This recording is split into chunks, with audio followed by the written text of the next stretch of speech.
ciy déglu muy daal li nga xam ne moom la Ousmane Sonko déposé woon le 1er juillet ci digganteem ak Mame Mbaye Niang ci àtte boobu daal ca 1er juillet lay doon Daouda Mine.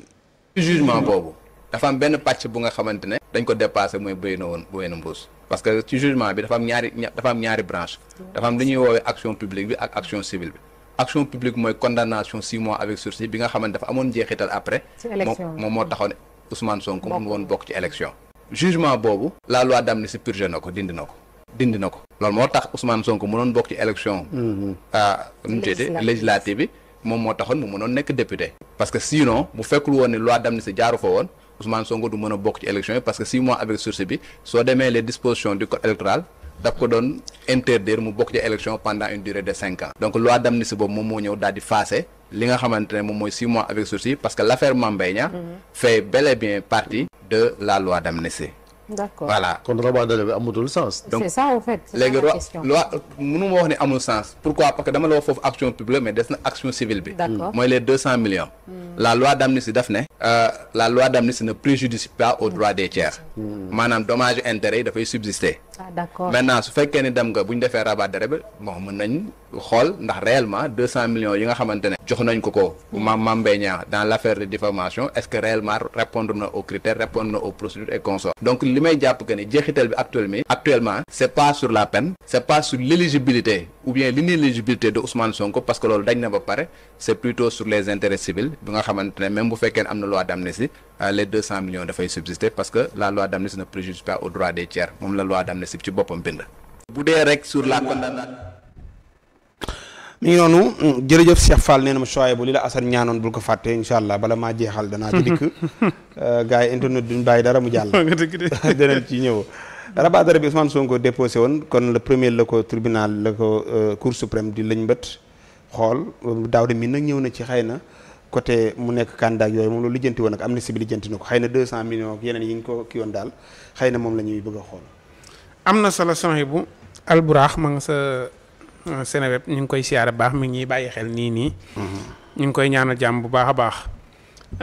mbirum Mame Mbaye Niang yi ak Ousmane Sohaibou bu fekkee ni maanaam ñun sénégalais yi lekk bu fekkoon nee nañu àtte leen ko ñun mën nañ koo àtte. buñ ne woon ñun Sénégal ni ngeen ko gisee mën nañoo wax ni ñu ko gisee ndax mbirum Mame Mbaye Niang ak Ousmane Sonko dafa doonoon mbir moo xam ne dafa leeroon naññ ci sénégalais yi. ci ban côté. ci kat Ousmane Sonko mii bis bu bokkee ci élection yi sun nguur gi dana jeex te sun nguur gi warut a jeex lan moo ko mën a arrêté luñ teg ni moo koy arrêté mu teggi loola jàll. luñ teg rek Ousmane jéggi luñ teg Ousmane jéggi Mame Mbaye ne man de mën naa koo baare. naa ci dem ak moom. dem ci ak moom ba jàpp ni baare na ko moo tax nag ñun Sénégal gépp xam nañ bi ñu indee aji mu të. waaw ñu indi leen mu të dañoo indi Mame Mbaye. waaw dañoo indi Mame Mbaye bi ñu indee Mame Mbaye nag ba jàpp ni Mame Mbaye fireene na ko Ousmane it génn feneen. ok kon ba tey baarewu ko léegi nag yoon tey jii ni mu si àtte tey jii bu dogal bi wàccee ñun ñëpp xam nañ ni muy demee. ndax ñun dañoo fekke xam histoire bi gis lépp.